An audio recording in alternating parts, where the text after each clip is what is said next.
gimana sih Mbak Yu? Jadi saya tuh kalau bicara soal corona tuh saya jadi sedih karena apa? Semuanya kan masih serba abu-abu. Kalau ditanya kapan corona berakhir, ya masih abu-abu. Karena tahun ini pun corona masih berantakan. Dalam arti prosesnya itu masih panjang.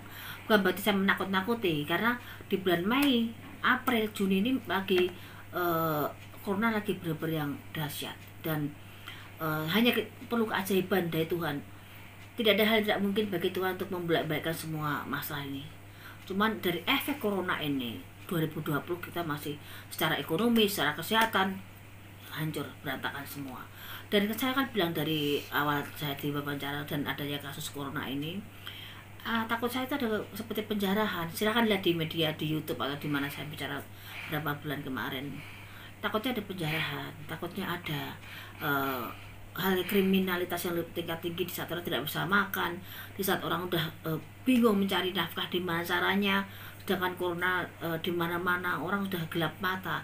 Takutnya penjara itu ada gitu loh, dan ini semakin kacau kehidupan kita semuanya.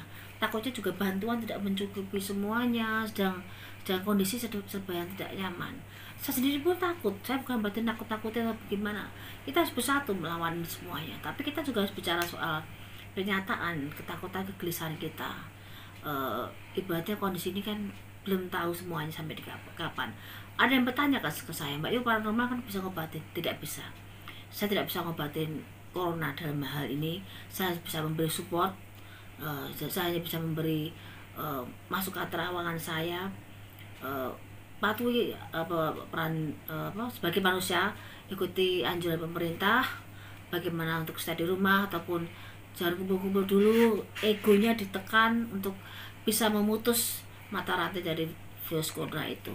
Cuman kan saya lihat juga masih di luar sana juga anak-anak udah masih pada ngumpul-ngumpul, seakan kumpul-kumpul lebih indah daripada virus corona yang di ujung tanduk mereka sendiri.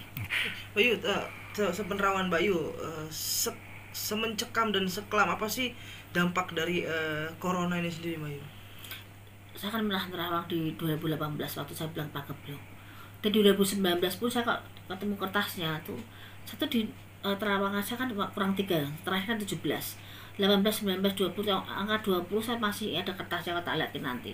Itu terawang soal Pageblok loh. Cuma karena saya belum sempat bicara karena acara udah dimulai, udah dikasih kode untuk mulai acara ulang tahun bibi saya waktu itu. Dan yang 3 itu saya bilang nanti akan saya sebutkan seminggu atau berapa waktu setelah ataupun sebelum ada permasalahan, nanti akan saya ceritakan ataupun nanti saya akan ngomong ke media walaupun ini perlu saya bicarakan ya. Itu 3 itu belum saya sebutkan, tapi saya sempat nulis itu semuanya. Keadaan apa yang ke depan ini, kita nggak usah mau ke depan dulu, besok seminggu aja, 1 hari, 1 minggu kita kejadian semua seperti ya, tidak tahu. Kita bertemu dengan orang yang sakit atau tidaknya, semua tidak tahu. Kita berkelahi dengan kuman atau bakteri atau virus yang bakteri corona ini atau covid corona ini, mau diajak gelut juga nggak kelihatan orangnya, nggak kelihatan bentuknya. Mau ibaratnya diajak ribut ya mana nggak kelihatan. Tapi efeknya itu luar biasa dan itu kenyataan efeknya gitu loh. Jadi diperlukan ikhtiar, diperlukan menjaga diri, menjaga kebersihan kesehatan. Kita hanya bisa sebagai manusia hanya menjaga dan berdoa.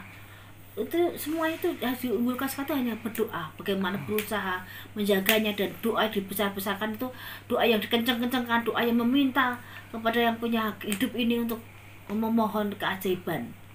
Karena hidup mati manusia itu sangat tipis kan perbedaannya. Tapi dengan adanya virus corona ini semakin tipis. Satu hal yang perlu kita ingat, dengan ibadah insya Allah kita akan tenang, bisa melawan ketakutan kita. Dari yang apa yang saya lihat serba gelap, saya lihat serba yang redup dan kehidupan sangat susah. Saya sampai bilang sama saudara saya, cari singkong, cari ubi, atau cari kentang, cari bahan baku untuk masak, kayu. Di saat nanti tidak ada gas, tidak ada kompor listrik, pakai kayu. Seperti itukah ketakutan saya? Iya, karena takutnya semua itu terjadi. Dan kalaupun doa saya semoga itu tidak terjadi. Kepengen besok pagi tidak ada corona dalam kehidupan kita di muka bumi ini. Semoga keajaiban itu ada di besok pagi dan kita semuanya bisa menjalani kehidupan lagi. Nah, satu lagi. Pagebluk itu bisa dijelasin sendiri nggak, Bu? Iya. Mungkin banyak yang belum tahu pagebluk Iya. itu apa sih? Pagebluk itu, jadi istilahnya waktu saya kecil saya pernah ngalamin namanya pagebluk. Cuman itu bukan nggak seluas ini ya. Jadi waktu kecil ada suara makdung juga seperti itu. Itu apa, orang Jawa mungkin orang kampus bilang kayak ada pagebluk. Kita bintik-bintik semuanya pada bintik-bintik kayak kenapa tuh, semuanya hampir semua karena bintik-bintik. Ada pakai daun, kalau saya dulu pakai itu pati diusap-usap ke, kan zaman dulu bedak juga jarang ya, diusap-usap ke mukanya, terus ada pakai injet apa kelapa apa kapur sirih ditaruh di jidat sama telinga untuk tolak sawannya.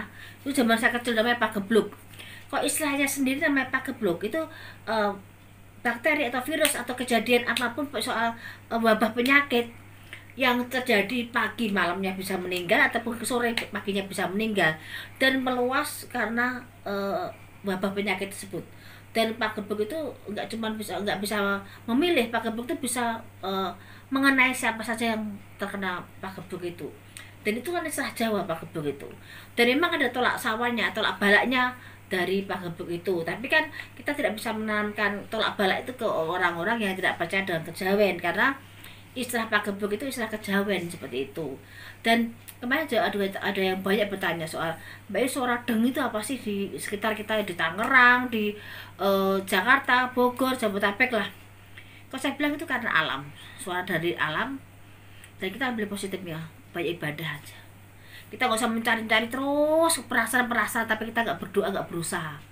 Intinya dengan suara itu kita ambil positifnya, ayo kita banyak doa, kita berusaha menjaga semuanya, dan dengan itu kita akan mendapat ketenangan, biar mendapatkan cara bagaimana Tuhan menanam atau memberikan keajaiban buat kesembuhan COVID Corona ini. Dan semoga bantuan pemerintah nyampe pas di tangan rakyatnya, bukan dipotong ataupun berkurang atau tidak jatuh ke tangan yang berhak.